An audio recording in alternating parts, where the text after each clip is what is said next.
Families, Gaza hostages and thousands supporters, waving Israeli flags and draping posters hostages on their backs, marched through outskirts Jerusalem towards residence Israeli Prime Minister Benjamin Netanyahu, whose government many blame for fate. To your loved ones. The march began 5 in Tel Aviv as an effort to pressure Netanyahu and his government to prioritize the safe return of approximately 240 people kidnapped by Hamas during the bloody attack on Israel on October 7.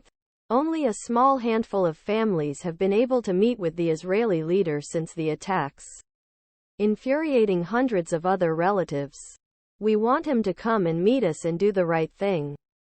Gil Dickman, whose cousin Carmel Gat was kidnapped, told CNN. He said release of hostages should be at top of Israeli war cabinet's agenda right now. In current political situation for Netanyahu, this could be a real victory for the state of Israel, Israeli people, and Netanyahu personally, he added. As Israel's war in Gaza enters its 6th week, the winds are blowing against the prime minister. Multiple opinion polls show national support for Netanyahu and his ruling coalition is collapsing.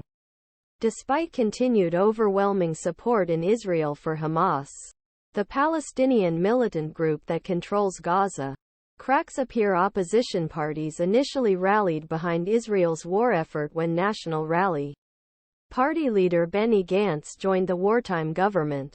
But cracks began to appear. On Wednesday, the country's opposition leader, Yair Lapid, said it was time for the 6th Prime Minister to resign and called on Netanyahu's Likud party to oust him. But Lapid did not go so far as to call new elections, saying instead that Likud should put forward an alternative leader. Speaking to Israel's Channel 12, Lapid said, "We cannot allow a prime minister who has lost the trust of the people in terms of social or security." Ada Gansok said she was there to represent Thai, Nepali, Filipino and other foreign nationals kidnapped by Hamas in this photo taken near Jerusalem on November 18. Tara John, CNN. A disorganized cabinet. Israel, Hamas and the United States have been struggling reach agreement on some sticking points over a period of time to allow the hostages be released, with Gulf nation Qatar mediating.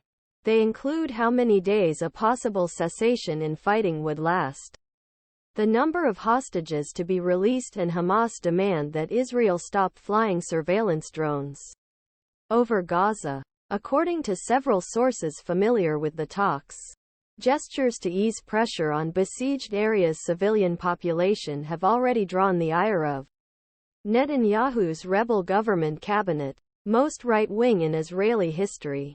After Israel's war cabinet approved on Friday 2 fuel tankers a day enter Gaza shore up water and sewage systems, far-right members of the ruling coalition were angered by what they saw as concessions Hamas if a deal free the hostages was not made. Israeli Finance Minister Bezalel Smotrich